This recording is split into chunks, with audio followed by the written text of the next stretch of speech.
je suis ravi de vous accueillir. Donc, on va parler aujourd'hui de réforme, mais aussi présenter quand même les nouveautés d'Esquerre. On va vous faire un focus sur un module qui est le module fournisseur. Et Fabrice aussi parlera du bureau du CFO. Donc, voilà, Esquerre, c'est pas simplement que de la facture fournisseur et de la facture client, c'est bien plus que ça. Et donc, l'idée, c'est de vous présenter aussi de façon rapide quand même toute la partie, toute la palette, le métier que peut couvrir Esquerre. Donc, je suis accompagné aujourd'hui, moi, je suis Eric Faure, un directeur associé chez BioWorkshop. Je suis accompagné aujourd'hui de Quentin et de Fabrice que je laisse s'introduire. Quentin, je te laisse la parole Très avant bien, d'enchaîner. ouais, donc Quentin Guebo, donc moi je suis responsable de l'équipe Esquerre qui accompagne nos partenaires, revendeurs, intégrateurs et sous-traitants, et donc notamment BeWorkshop sur l'intégration des projets ou de vos projets en rapport avec la solution Esquerre. Voilà, et donc en ce qui me concerne, donc Fabrice Faure, côté Esquerre, mon rôle consiste à être en relation en fait avec les partenaires qui ont vocation à implémenter et à revendre nos solutions, dont BeWorkshop fait partie et avec lequel on avait eu la primeur de mettre en place ce type de relation il y a déjà quelques années. On travaille de longue date avec BeWorkshop. Donc rapidement, pour ceux qui ne nous connaissent pas encore, nous, BeWorkshop, on est intégrateur de solutions à la base d'ERP, JD Edwards et NetSuite, mais pas que. On fait évidemment, comme l'a dit Fabrice, on est partenaire Esquerre, nous maintenant depuis pratiquement 5 ans. On est aussi partenaire sur des outils de trésorerie comme Kiriba et Agicap. Et on est présent en France sur plusieurs sites, Paris, Lyon, Nantes et Grenoble. Et aujourd'hui, on est à peu près 80. Voilà. Pour faire très rapide et pas passer trop de temps là-dessus, mais s'il y a des questions sur BeWorkshop, n'hésitez pas à me contacter après. Donc, je vais essayer, je vais tâcher d'être aussi rapide que toi pour présenter ce qui est en bref. Pareil, hein, je pense que la plupart d'entre vous, vous nous connaissez, mais pour vous rappeler quels sont nos chiffres aujourd'hui, le premier d'entre eux, il faut savoir qu'il y a que la structure que Esquerre en fait a été créée il y a un peu plus de 40 ans par notre président actuel, Jean-Michel Bérin, qui dirige toujours la société. C'est une société qui est lyonnaise à la base, mais qui est implantée à travers l'ensemble des continents avec 15 filiales. 15 filiales qui comptent plus de 1200 personnes aujourd'hui et un chiffre d'affaires généré en 2025 de près de 240 millions. Il faut savoir qu'on a une croissance assez rapide ces dernières années d'environ, on va dire, 15% de croissance en termes de chiffre d'affaires annuel. Et puis, juste pour vous rappeler aussi rapidement quel est notre positionnement. Donc, nous, on a vocation à mettre à disposition de nos clients une plateforme qui facilite les échanges dans le cadre de leur écosystème. C'est ça, finalement, le but. En définitive, c'est d'améliorer les relations qu'elles vont entretenir avec leurs propres clients et leurs fournisseurs, tout en considérant le confort de travail des collaborateurs qui sont utilisateurs de l'interface, et ceci le plus possible dans le respect de l'environnement. Voilà. C'est pour être bref, le positionnement et la présentation de la structure. Si vous voulez plus d'informations, je serai bien sûr à votre disposition pour vous en parler. Donc voilà, avant de faire le point sur la réforme de la facturation électronique en France, je souhaitais vous rappeler quel est le contexte à l'international. Si tu peux passer à la slide qui suit, voilà. Alors, en fait, pour ce faire, pour vous présenter ce contexte-là, je m'appuie sur un rapport de référence qui a été rédigé par le cabinet Biantis en collaboration avec la FNFE, qui est le Forum national de la facturation électronique, avec laquelle on a pas mal de relations, notamment dans le cadre de la compliance en France. Donc, c'est un rapport qui analyse l'état actuel et les perspectives de la facturation électronique à l'échelle mondiale. Donc, on vous a joint le QR code, vous pouvez le flasher là maintenant, ou alors vous l'aurez à disposition lorsqu'on vous adressera la présentation de ce webinaire. Alors, la première slide, si tu veux bien, Quentin. Donc, à l'origine, pour vous rappeler un petit peu quel était l'historique de la mise en place de cette compliance, de cette obligation de la facturation électronique, à l'origine, c'est l'Amérique latine qui a pris l'initiative et qui donc a mis cette obligation en place jusqu'en, on va dire, les années 2020. Ensuite, Seconde slide. On a jusqu'en 2025, l'obligation s'est étendue à travers notamment le continent asiatique. Et puis, donc, aujourd'hui, jusqu'en 2030, c'est notamment la plupart des pays européens qui vont imposer cette réglementation. Donc, nous, bien évidemment, comme on a une vocation aussi à travailler avec des entreprises implantées, notamment à l'international, on a besoin de se tenir au courant et de faire en sorte d'être compliant avec l'ensemble de ces nouvelles réglementations. Et donc, on suit ça au fil de jour, au fil de l'eau. Voilà. Voilà pour ce qu'il en est du contexte. Donc, en fait, l'idée là maintenant, ça va être de faire un point sur où est-ce qu'on en est à l'heure d'aujourd'hui, puisque les choses ont évolué quand même très, très rapidement. On va vous faire un point updaté à aujourd'hui. En ce qui nous concerne, sur la slide suivante, merci. En ce qui nous concerne, simplement vous rappeler le fait que nous, on travaille depuis plusieurs années à la mise en place d'une PDP, aujourd'hui qu'on appelle plateforme agréée. On a fait partie des premières sociétés à être immatriculées. Il faut dire que notre enjeu est très fort dans la mesure où la compliance en France comme à l'étranger, c'est pour nous un nécessaire complément à nos solutions, c'est indissociable de nos solutions. Donc c'est un enjeu qui est majeur. Voilà, alors je vais maintenant laisser la parole à Quentin pour vous présenter l'état actuel de l'actualité concernant cette réforme. Ouais, effectivement, donc 3 volets un peu sur ces actualités. D'abord, les avancements techniques. Donc ces derniers mois, les spécifications ont beaucoup évolué. Donc là, on a des dernières versions de spécifications qui datent de fin 2025, avec notamment, alors je fais dans le désordre, mais une simplification aussi des règles, notamment sur le reporting. Donc c'était des sujets qui étaient assez complexes, notamment. Donc on va en reparler un peu rapidement après, mais donc, tout ce qui est reporting des données de e-invoicing aussi en dehors du réseau français, tout ça, c'était des choses qui étaient très complexes et qui ont été simplifiées. Une chose qui a été annoncée aussi en fin 2025, c'est que la plateforme Chorus Pro, que vous connaissez peut-être, avec lequel aujourd'hui on interagit déjà pour échanger des factures avec les sociétés gouvernementales, donc en B2G, va devenir elle-même une plateforme agréée. Et donc, on adressera ces services de l'État de la même manière qu'on adressera finalement une société privée via sa plateforme agréée qui sera Chorus Pro. Donc, il y avait eu des idées en début de réflexion que Chorus Pro allait se transformer en plateforme en PPF, etc. En fait, pas du tout. Chorus Pro est bien la plateforme agréée des services de l'État. Une autre bonne nouvelle d'un point de vue technique, c'est en fin 2025, donc en mi-octobre, nous avons eu en tant que plateforme agréée accès à l'annuaire central. Donc on est dorénavant en capacité de dupliquer et d'exploiter les données pour router finalement les factures, les flux d'invoicing de la bonne manière. Donc ça, c'est d'un point de vue un peu technique, d'un point de vue un peu général et réglementation. Donc effectivement, comme le disait Fabrice, on a été immatriculé très récemment, ces dernières semaines. À date, en décembre 2025, alors on parlait de 111 plateformes candidats, donc à la fin des candidatures. Donc c'était la fin des immatriculations provisoires, pardon, on avait 111 candidats. Et donc, les réserves se sont levées, les immatriculations définitives légèrement temporaires se sont vues, ont vu le jour un petit peu. Vous avez dû voir un peu sur les différents réseaux sociaux, LinkedIn et autres, tout le monde a un peu communiqué dessus. Donc, nous sommes bien une plateforme immatriculée. Et donc, cette immatriculation définitive, mais sous couvert d'un audit, doit être auditée tous les 3 ans. Et donc, nous, on a décidé de travailler avec le cabinet Infocert.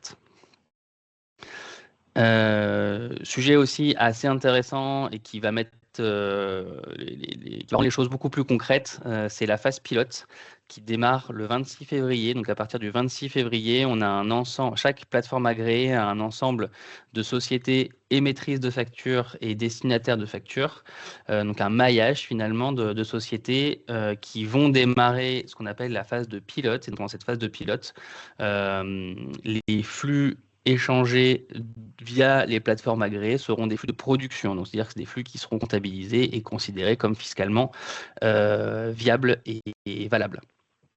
Donc, c'est une grosse phase pour toutes les plateformes agréées de commencer à échanger des flux de production. Aujourd'hui, donc comme je le disais, c'est un maillage assez fini, enfin même fini d'ailleurs, et limité d'entreprises qui peuvent émettre ou recevoir. Et au fur et à mesure des mois ou des semaines, en tant que plateforme agréée, on sera en capacité d'ajouter finalement des couples émetteurs-destinataires de sociétés à cette phase pilote pour commencer finalement les mises en production et arriver à un état du 1er septembre avec tout le monde en capacité de recevoir à minima et d'émettre pour les concernés. C'est un peu les nouveautés et je vais passer la main à Eric pour vous parler justement de cette transformation si vous ne l'avez pas encore initiée ou comment vous pouvez être accompagné par Esker et B-Workshop. Oui, merci Quentin. Donc effectivement, l'échéance 2026, maintenant elle est de plus en plus proche. Donc ces slides datent un tout petit peu, mais restent quand même d'actualité, hein. Donc on parle d'anticipation. Déjà, la première chose, et c'est assez fondamental, hein, c'est d'identifier rapidement vos flux de factures, de les cartographier, d'avoir aussi une idée des cas d'usage qui vont en découdre, hein, que ce soit sur l'invoicing et le e-reporting, afin de déterminer le cahier des charges, la solution qui répondra à vos besoins. Donc ici, dans notre webinaire, il y a des clients qui sont déjà équipés d'Esker, il y en a d'autres qui sont en réflexion. Évidemment que nous, on vous conseille fortement de choisir Esker pour qu'on puisse installer vos solutions. Mais voilà, c'est une plaisanterie, mais globalement, c'est clair que plus tôt vous commencez avec des outils de ce type-là, mieux c'est, puisque vous serez préparé, vous aurez déjà eu les usages de l'outil, vous serez à l'aise avec vos outils. Et ensuite, on va voir dans la suite, mais le passage pour passer vraiment sur la législation, elle est relativement smooth et simple. Donc l'idée, c'est vraiment la deuxième, c'est vraiment installer la solution au plus tôt, ne pas attendre forcément l'échéance 2026 pour se familiariser au maximum avec ces outils. La troisième étape, c'est de pouvoir faire des tests, de pouvoir échanger avec d'autres partenaires, enfin d'autres partenaires commerciaux chez vous, qui sont aussi dans la même problématique. Et donc, du coup, pouvoir échanger vos fichiers, voir si effectivement ça fonctionne, évidemment en format test.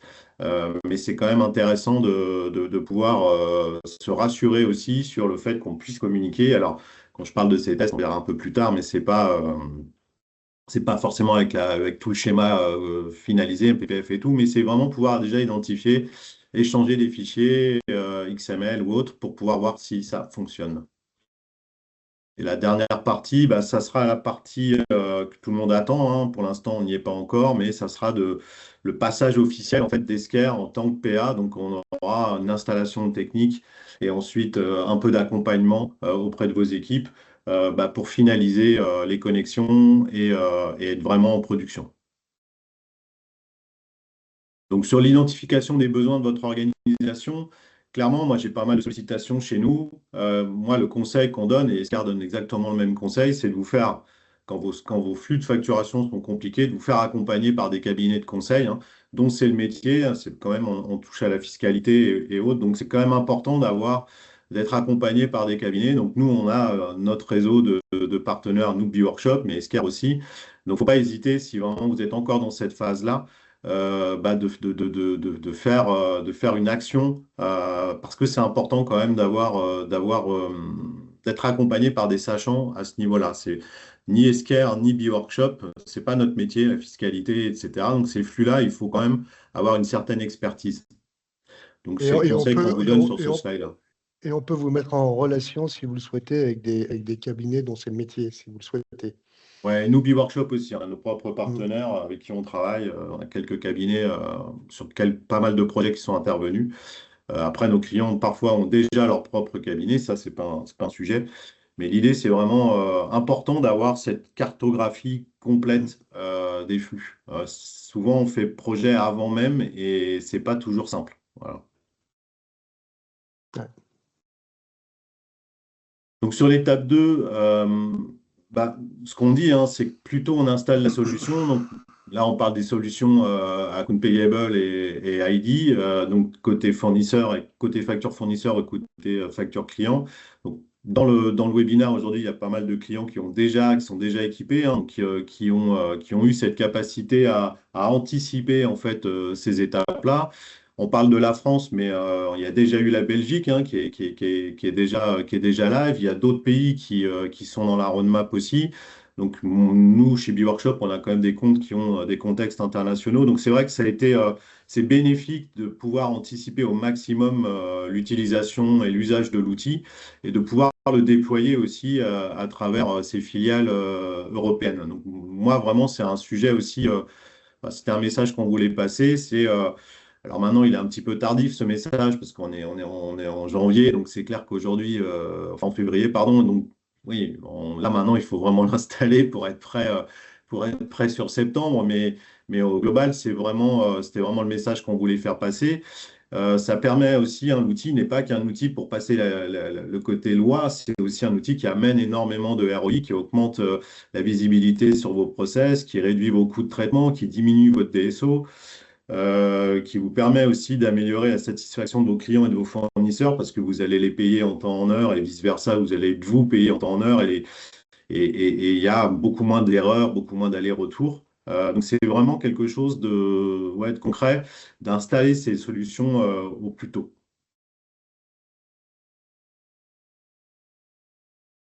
L'étape 3, c'est ce que je disais, hein, globalement, aujourd'hui, une fois que vous avez installé vos solutions Esquire, si vous avez des partenaires qui sont aussi, eux, déjà, qui utilisent déjà des outils qui eux aussi ont été certifiés en tant que PA, on peut commencer à faire des tests. On peut commencer à échanger des fichiers et vérifier que globalement, tout fonctionne.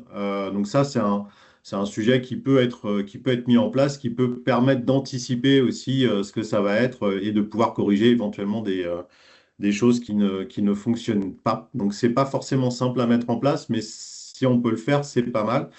Et en parallèle, Quentin parlait tout à l'heure d'une phase pilote. Escar, en parallèle, n'a pas attendu un travail aussi avec des clients déjà choisis et commence déjà à tester de façon très poussée tous ces échanges-là. Et en février, là, on va vraiment passer dans un mode de pilote en production avec des clients qui ont été triés et choisis et qui vont communiquer justement avec la PA et avec aussi la PPF. Donc c'est aussi pour vous très rassurant, hein, c'est-à-dire qu'Escar va vraiment dérouler en fait tous les cas d'usage sur lesquels ils se sont engagés à répondre. Et donc en septembre, on aura déjà vraiment vu tous ces flux et tous ces cas d'usage. L'étape 4, donc l'étape 4, c'est l'étape où on va nous venir installer la partie PA d'Esquire, donc à la fois sur la partie, le module facture fournisseur, mais aussi sur le module facture client. Et c'est ce module-là qui va permettre, cette partie-là qui va permettre de faire les échanges à la fois avec la PPF et aussi avec la PA de vos clients ou de vos fournisseurs. Si on va sur les slides d'en dessous, je décris un petit peu plus les choses. Ouais, si tu peux tout dérouler, ça sera plus simple pour moi. Voilà, donc là, je me suis positionné, je suis fournisseur. Donc, on voit mon ERP. Nous, on va, du coup, au niveau de l'ERP, extraire la facture au format XML. Je réinsiste. Alors, on pourrait reconnaître le PDF, mais c'est absolument pas conseillé. L'idée, c'est vraiment d'avoir un format formaté, hein, donc XML. Et on vient descendre au niveau du module Invoice Delivery. On extrait les données de la facture, on les formate, on archive.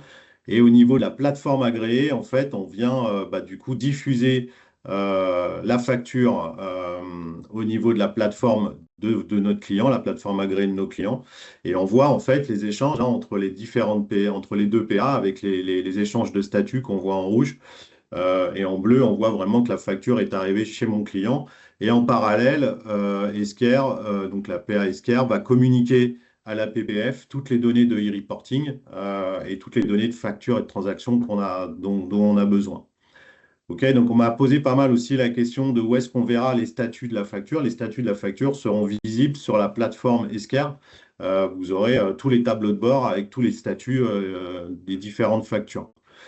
Voilà, donc c'est le modèle qui est pour la partie, là on est vraiment sur la partie invoice delivery, et vous avez exactement la même chose côté, alors exactement, c'est pas dans le même sens évidemment, mais là je me positionne moi en tant que client, et donc j'ai mon fournisseur, la PA mon fournisseur qui m'envoie ses factures, Esker les reçoit, et là on voit qu'on a mis en place notre module plateforme agréée au-dessus, donc on reçoit vraiment ces données. Là encore, il y a des échanges avec la PPF sur les données aussi de transactions, de e-reporting. Et le module Account Payable que vous avez déjà en place, bah, lui continue de fonctionner comme avant. Ce qui est important aussi de préciser, c'est que là, on parle que de la partie France, mais toute la partie internationale ou autre reste telle qu'elle. Donc, l'ossérisation continuera de fonctionner, évidemment, parce que là, avec nos XML, il n'y a plus d'ossérisation au sens strict du terme. On va vraiment découper le XML et récupérer les infos nécessaires. Mais tous les autres flux restent valables. Donc, c'est aussi la grande force d'Escar, c'est qu'il est capable de gérer tous ces flux-là sans aucun changement. Et ça rejoint ce que je vous disais, c'était tous les clients qui ont déjà anticipé l'installation de l'outil, bah, eux sont déjà je dirais, aptes à traiter tout ça.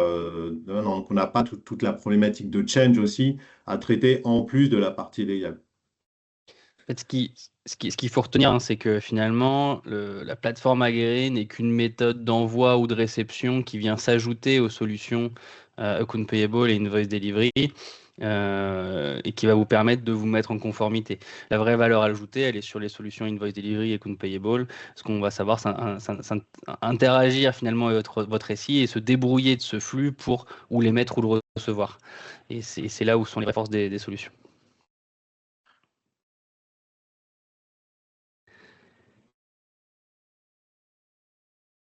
Alors, c'est ma partie. Je vais enchaîner, je vais faire le lien entre cette partie réglementaire, en l'occurrence, et ces obligations d'un point de vue réglementaire, et puis les solutions aujourd'hui qu'on a développées chez Esker. Dans la mesure où on ne voit pas, nous, en l'occurrence, cette réforme comme une contrainte, hein, on voit vraiment cette réforme comme une opportunité, dans la mesure où elle a le mérite, finalement, de mettre toutes les entreprises au diapason, déjà, dans un premier temps. Chacune d'entre elles va pouvoir bénéficier d'un large éventail de services pour optimiser les relations qu'elles entretiennent avec leurs clients et les relations qu'elles entretiennent avec leurs fournisseurs. Et c'est d'ailleurs ce qu'on va voir avec les modules qu'on propose d'une façon très globale euh, par le biais de l'interface Esker. Alors, ce qu'il faut avoir en tête, en fait, pour que vous compreniez un petit peu de notre démarche, c'est que parallèlement à l'obligation de dématérialisation des factures, on a également pris en compte la transformation actuelle de la finance dans les entreprises. Cette fonction finance, c'est plus finalement une simple fonction support, mais c'est plus une unité qui génère de la valeur dans tous les aspects de l'entreprise. En fait, se déploie de plus en plus le terme Office of the CFO. Hein, ça vient pas de Esker, mais c'est usité de plus en plus dans le cadre du monde de l'entreprise. Donc, le terme Office of the CFO, ça englobe aujourd'hui tous les départements de l'entreprise qui contribuent finalement aux résultats financiers de la société. Donc, ça a concerné des départements comme bien évidemment les équipes financières, ça va être les achats, ça va être le service client, ça va être l'administration des ventes, ça va passer par la trésorerie, etc., etc. Donc, ça impacte vraiment une multitude de départements dans le cadre de l'entreprise. Et ça, c'est pas une révolution, mais enfin, c'est un changement un peu un changement de curseur. Donc, grâce aujourd'hui à la plateforme Esker, pilotée par de l'intelligence artificielle, hein, c'est aussi ça notre positionnement et nos actions. On investit énormément dans l'intelligence artificielle. On a mis en place donc une interface et vous la voyez là sous les yeux. On a essayé de vous la reproduire sous la forme d'une roue pour essayer de la simplifier le plus possible. Elle est composée de beaucoup de solutions, hein. Il y a 13 solutions, même 14 solutions au global. Donc, ça va vous permettre de couvrir finalement toute ou partie du cycle order to cash pour accélérer et sécuriser les rentrées de cash Donc c'est ça l'objectif de la partie Order to Cash. La partie Order to Cash, c'est tous les modules qui figurent à la droite de la roue, sur la droite de la roue, que je vais détailler ensuite. Donc ça, c'est finalement la relation que vous allez entretenir avec vos clients, hein, pour faciliter et accélérer la rentrée de cash. Puis vous allez également pouvoir couvrir tout le cycle S2P, hein, qui se trouve, lui, sur votre gauche, pour maîtriser cette fois-ci vos sorties de cash et fiabiliser vos relations fournisseurs, tout en automatisant vos achats. Hein. Donc on va regarder ça un peu plus en détail, mais il y a vraiment de la cohérence dans le cadre de la relation que vous entretenez avec vos partenaires, que ce soit vos clients ou vos fournisseurs. Donc, à travers le cycle Order to Cash, vous allez pouvoir suivre tout le cycle de vie de vos clients finalement. Donc, si vous regardez en haut un peu à droite, pour démarrer ce cycle-là, de la partie Order to Cash, vous avez le module Credit Management. Vous allez pouvoir sécuriser finalement le processus d'enregistrement des nouveaux clients en prenant des décisions de crédit plus rapides grâce au calcul automatique du risque et en automatisant toutes les décisions. Donc ça, on aura l'occasion, si vous le souhaitez, dans un futur proche, de plus vous le détailler.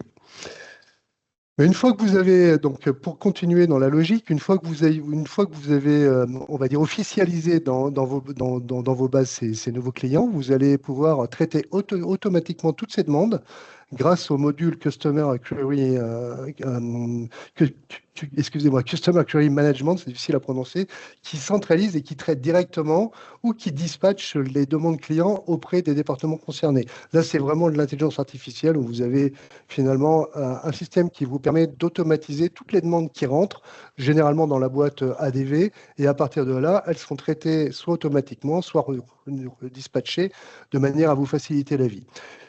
Dans le cadre de ces demandes qui vous sont adressées, peuvent figurer des bons de commande.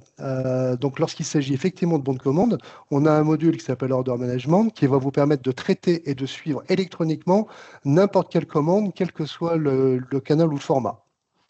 Voilà, une fois que vous avez traité ce bon de commande, le module dont on a parlé tout à l'heure, Invoice Delivery, va vous permettre d'automatiser la diffusion et l'archivage des factures clients via tous les canaux, tout en garantissant la conformité des factures. Encore une fois, on en a parlé tout à l'heure, c'est un module qui est important à l'heure actuelle, c'est un peu la pierre angulaire de Order to Cash, dans la mesure où elle vous permet aussi, bien évidemment, d'être conforme et de répondre à ces contraintes de septembre 2026. Ensuite, une fois que vous avez diffusé ces factures, donc le règlement qui va être généré par l'envoi de ces factures, elle va nécessiter de rapprocher les paiements aux factures. Ceci va pouvoir se faire grâce à notre module de gestion Cash Application. Enfin, si vous avez des réclamations, le module Claims and Induction vous sera utile pour gérer automatiquement celles qui ont trait aux ruptures de stock ou aux produits endommagés. Vous allez aussi pouvoir traiter les réclamations financières liées à des écarts de prix ou à des promotions.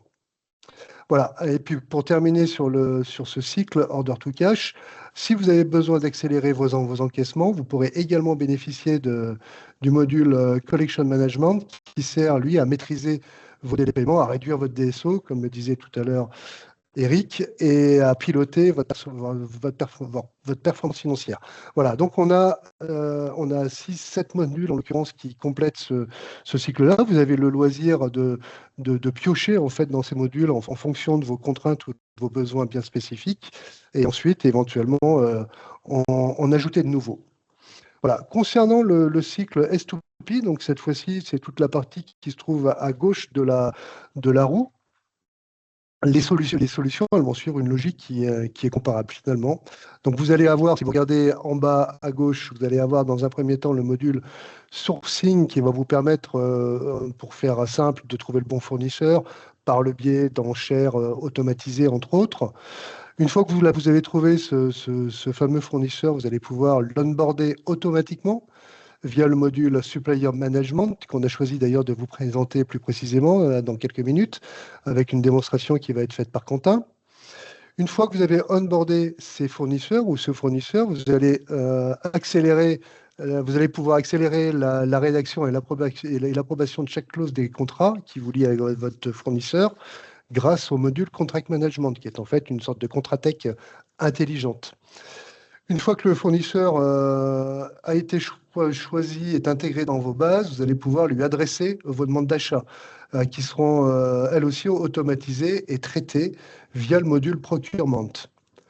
Donc, après avoir adressé vos demandes d'achat, vous allez recevoir bien sûr des factures fournisseurs qui, elles aussi, vont pouvoir être traitées automatiquement à travers le module Account Payable couplé à notre PA qui garantit leur conformité. Là, à l'image de Invoice Delivery pour Order to Cash, AP, Account Payable, est la pierre angulaire du cycle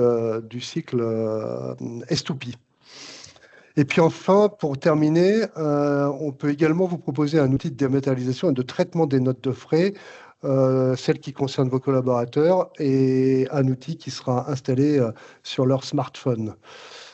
Voilà, alors c'est un peu dense, hein. J'ai essayé d'être explicite et synthétique, et encore une fois, on pourra vous apporter plus d'informations si vous le souhaitez, mais au moins vous avez certainement la logique en tête, en tout cas, je l'espère. Quentin, si tu veux bien qu'on passe voilà, la slide suivante. Donc, pour résumer, on voit bien que couvrir l'ensemble du cycle va permettre notamment de sécuriser toutes les transactions, d'accélérer la résolution des litiges, d'optimiser votre trésorerie, d'améliorer votre DSO, comme c'est stipulé dans ce slide, mais ça va vous permettre aussi d'optimiser votre supply chain grâce notamment au module de gestion des fournisseurs qui, comme on l'a précisé, automatise l'onboarding de vos fournisseurs en fonction de vos critères de choix propres et permet également d'actualiser les informations qui les concernent au fil de l'eau. Donc voilà, donc on a choisi avec B-Workshop de vous présenter plus précisément ce module-là et je vais donc laisser la parole à Quentin pour vous faire une démonstration en la matière. Oui, tout à fait. Merci. Alors, je vais effectivement vous présenter ce module gestion des fournisseurs, donc un module qui s'appelle gestion des fournisseurs et en fait qui sert assez simplement à faciliter les demandes et les interactions de création et de mise à jour de fournisseurs dans votre dans votre contexte, dans votre base fournisseur.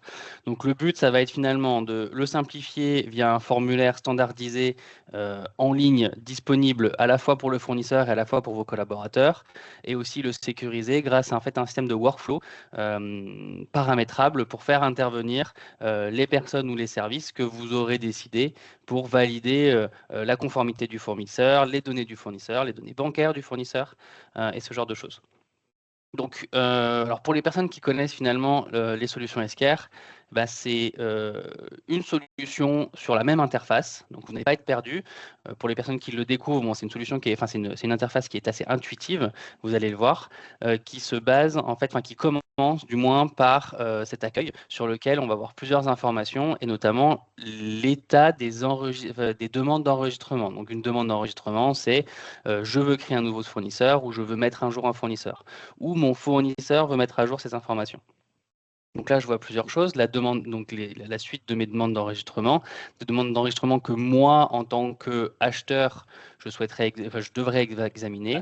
Les demandes qui ont été transmises à mon fournisseur, les demandes qui sont en workflow interne, les demandes qui auraient été rejetées, les demandes qui auraient été approuvées. J'ai aussi une notion de vérification du score basée sur plusieurs indicateurs qu'on verra aussi un peu plus tard, et donc un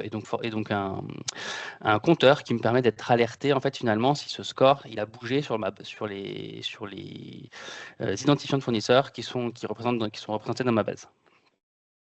Je vais assez rapidement passer sur une demande d'enregistrement, histoire que vous voyez comment ça se passe exactement. Donc moi, toujours je reprécise, en tant qu'acheteur, finalement, je vais vouloir enregistrer un nouveau fournisseur. Donc pour ça, je vais passer tout simplement par mon formulaire ici, qui va me demander, en fait, est-ce que je veux envoyer la demande à mon fournisseur ou est-ce que je veux moi-même enregistrer mon fournisseur ? Le formulaire et le workflow seront les mêmes dans les deux cas, simplement que si j'envoie la demande à mon fournisseur, en fait, c'est mon fournisseur qui va lui-même rentrer ces informations. Donc, c'est un gain de temps finalement pour moi et aussi une facilité finalement pour les deux parties. Parce que du coup, moi, je ne vais pas récupérer des informations au coup par coup avec des appels téléphoniques, des emails, ce genre de choses. Je vais directement envoyer la demande d'enregistrement à mon fournisseur de façon à ce que lui-même, qui a déjà toutes les informations, puisse remplir le formulaire et via le workflow de validation, les personnes dans mon entreprise responsables de cette tâche pourront en fait voir ces informations et les valider. Donc là, je vais tout simplement envoyer à mon adresse, envoyer la demande.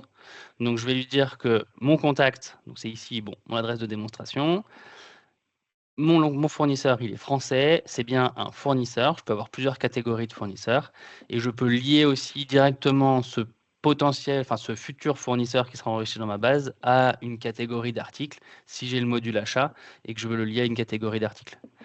Donc là, en cliquant sur envoyer, je vais envoyer la demande par mail à mon fournisseur. Je vais juste rouvrir mes mails pour l'ouvrir, évidemment. Hop.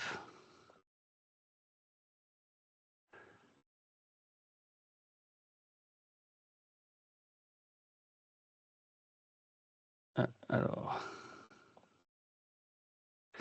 il faut que je retrouve la bonne.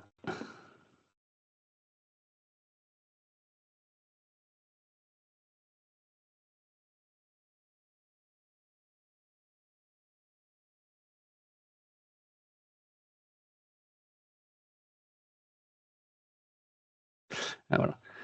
Donc, ah non, c'est pas celle-ci, pardon. Ah, je ne retrouve plus mes mails. Donc, il est ici. Bon, c'est pas grave, on va faire autrement.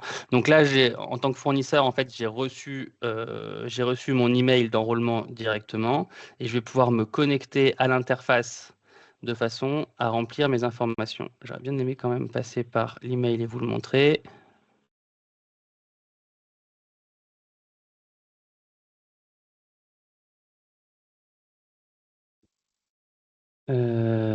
Je ne le retrouve pas.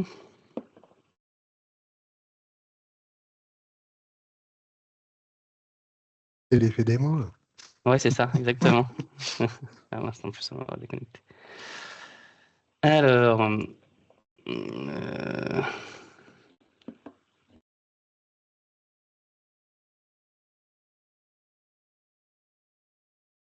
alors je vais refaire. Peut-être que j'ai mal, rempli mon adresse email.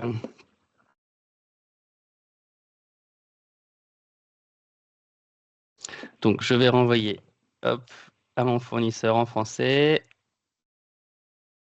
Ah bah oui, c'est de ma faute, je n'avais pas envoyé la bonne chose parce que je voulais vous montrer ça. Il me semble bien qu'il manquait une étape.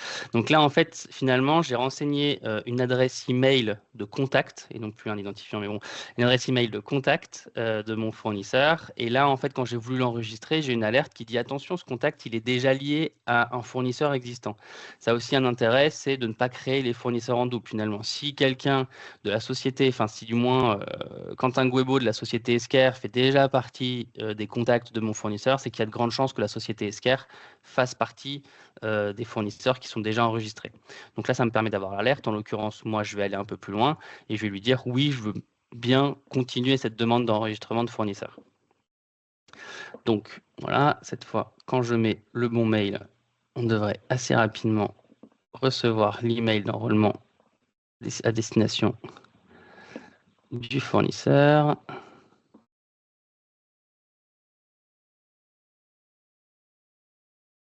Voilà. Hop, je vais vous montrer très rapidement le mail reçu par le fournisseur où en fait on voit effectivement le logo, donc la Créamop, c'est finalement ma société de démonstration, la société que je représente, qui a adressé une demande d'enregistrement au fournisseur et qui l'invite à aller se connecter sur le portail d'enregistrement. Ce portail d'enregistrement, en fait, c'est aussi le portail fournisseur sur lequel il va pouvoir gérer potentiellement ses commandes, ses devis et surtout ses informations en tant que fournisseur.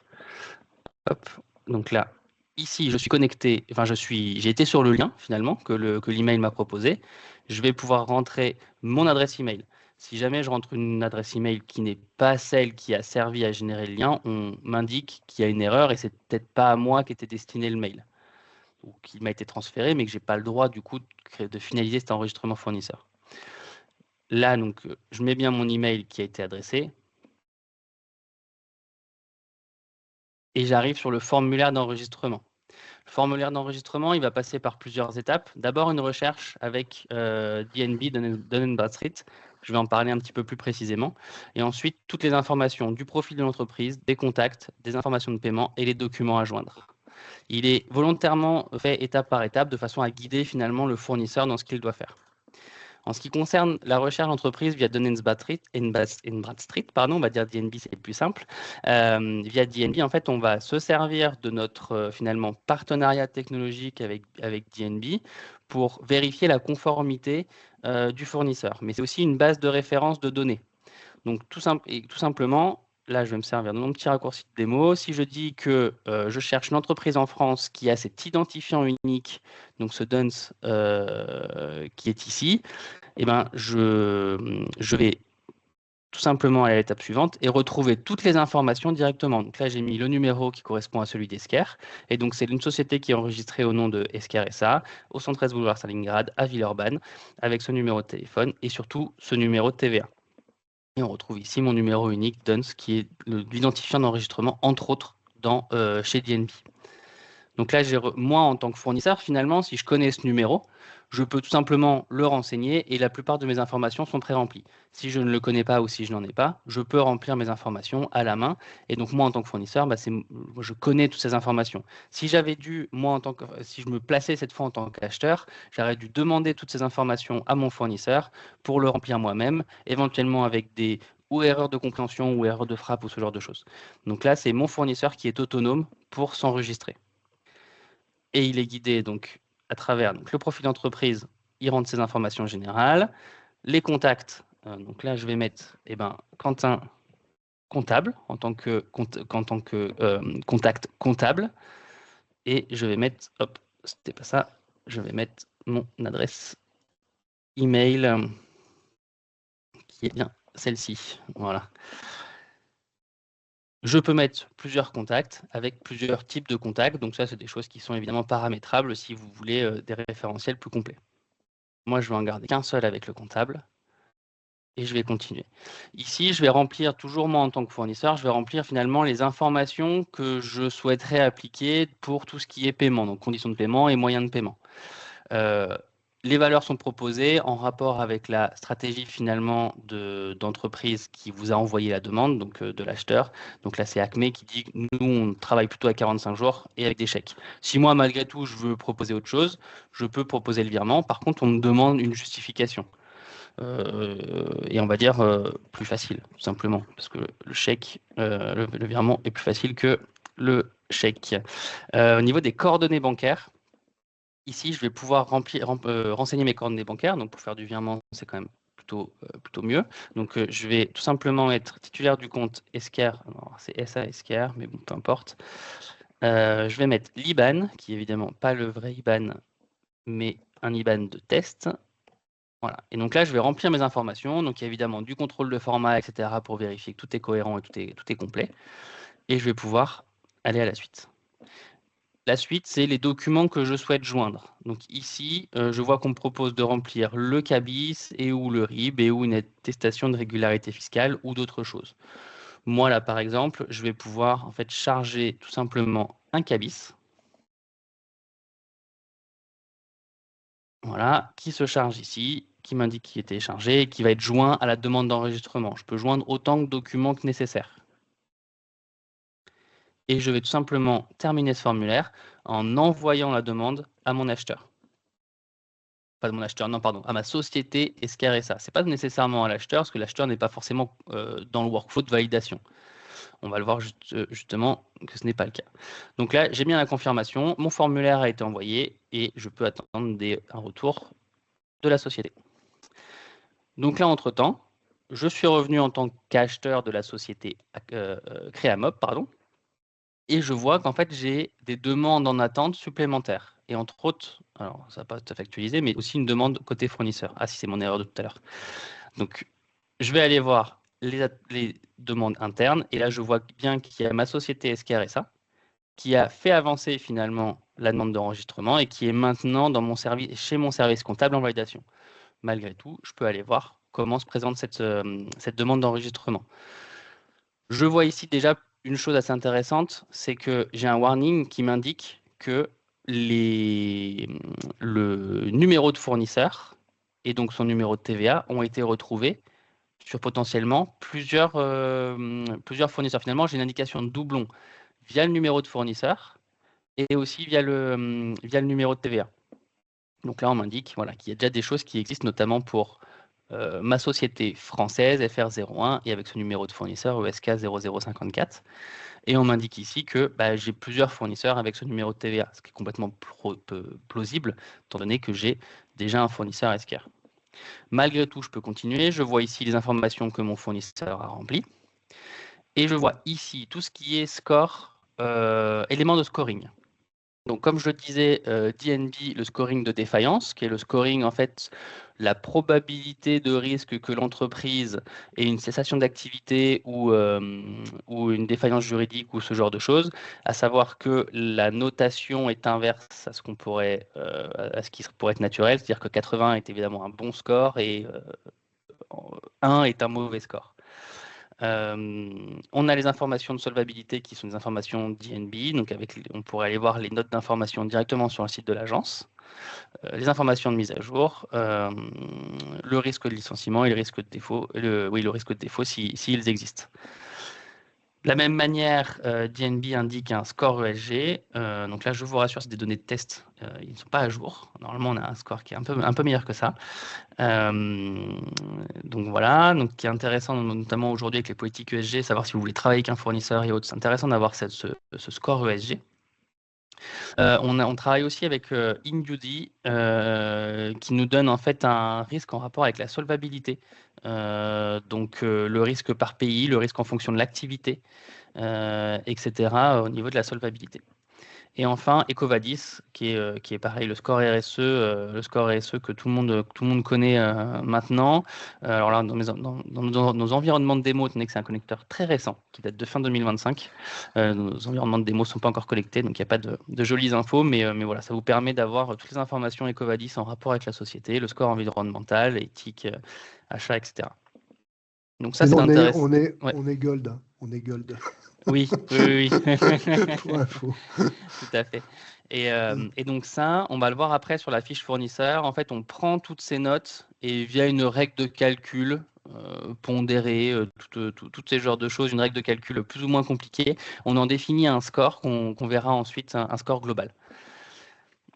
Si je continue en fait ce formulaire, je vois que mon fournisseur a décidé d'indiquer donc un comptable, des informations, donc notamment le virement, et parce qu'il estime que c'est plus facile. Je vois ces informations bancaires, et là, je vois une chose qui est assez intéressante aussi, c'est qu'ici, en fait, on travaille avec un autre partenaire technologique aussi, qui s'appelle SysID, et qui va vérifier la conformité des données bancaires. C'est-à-dire qu'il va vérifier grossièrement est-ce que cet IBAN est bien associé à la société SKR SA. Et là, en gros, ce qu'il nous dit, c'est que cet IBAN, on a un risque de 70% de fraude finalement, parce que la coordonnée bancaire correspond à une autre société enregistrée dans les bases de données SysID. Donc là, ça nous indique qu'il y a un risque de fraude.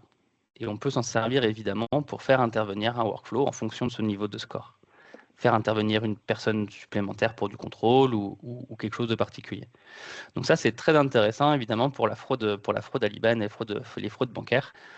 Éviter d'enregistrer des IBAN qui ne seraient pas celles de la société. J'aurais pu mettre mon IBAN ici en face d'Esquerre et j'aurais été payé à la place d'Esquerre, ce qui aurait été tout de suite identifié.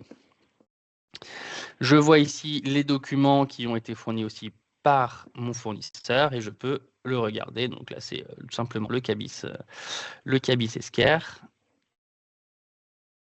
Je vois des informations plus ou moins techniques qui seront dues à de l'intégration pour la synchronisation avec votre ERP. À savoir que pour les plus techniques de l'auditoire, votre ERP reste le référentiel et nous, Esquerre, la solution gestion des fournisseurs, fait de la mise à jour, de la création et de la mise à jour via interface. Et ici, je vois le workflow, donc en l'occurrence, Carole acheteur qui a fait sa demande à 9h40, le fournisseur qui l'a rempli à 9h46, le temps que je vous explique. SysID qui a fait son contrôle de vérification de coordonnées bancaires, qui a apposé l'alerte, et maintenant l'approbation qui est chez le comptable. Je ne vais pas nécessairement vous montrer les étapes d'approbation parce que c'est un peu toujours les mêmes. C'est en tant que comptable, je vais pouvoir vérifier le même formulaire, vérifier que les informations me conviennent et avancer ou pas. Ce que je vais vous montrer, c'est le portail fournisseur rapidement, qui est intéressant parce que là, en fait, on va se rendre compte que le fournisseur, il peut de lui-même aller, sur son portail et mettre à jour ses informations ou faire une demande de mise à jour. Juste, je me connecte ici. Hop. Voilà, donc là, je suis sur mon portail fournisseur, c'est-à-dire que moi, en tant que fournisseur de la société Créamob, j'ai accès à un ensemble d'informations qui m'est mis à disposition parce que Créamob a décidé d'utiliser Esquerre pour la gestion de ses factures fournisseurs, pour la gestion des commandes clients, pour ses achats et donc la gestion de ses fournisseurs. Et donc, c'est ici que je vais pouvoir, alors ou via les demandes d'enregistrement ou ici via tout simplement mettre à jour mes informations d'entreprise, je vais pouvoir finalement, un petit pop-up, hop, je vais pouvoir tout simplement commencer finalement le workflow de mise à jour. C'est-à-dire que je sais de moi-même que mon IBAN a changé parce qu'on a changé de banque ou on veut être payé sur une autre banque. Et ben, je vais pouvoir en fait commencer mon workflow, mon formulaire d'enregistrement par moi-même pour en indiquer le changement à mon client. Donc ça, c'est assez intéressant, en fait, qu'on donne de l'autonomie finalement aux fournisseurs pour mettre à jour ces informations. Comme on l'a dit un peu plus haut, Eric le disait, en fait, l'objectif aussi des solutions Esquerre, c'est de augmenter la satisfaction client-fournisseur et de réduire les délais de paiement, etc. Quand j'émets une facture à un de mes fournisseurs, si je sais que j'ai une information à mettre à jour, bah, je prends les devants et je vais la mettre à jour et je sais que du coup, mon processus de paiement, d'exploitation de la facture, etc., il sera plus rapide et plus efficace. Donc ça, c'est aussi une possibilité qui est donnée à nos clients. Voilà pour la démonstration. Je pense que je vous ai fait un tour à la fois rapide et un peu long, mais vous avez vu une overview de la solution gestion des fournisseurs.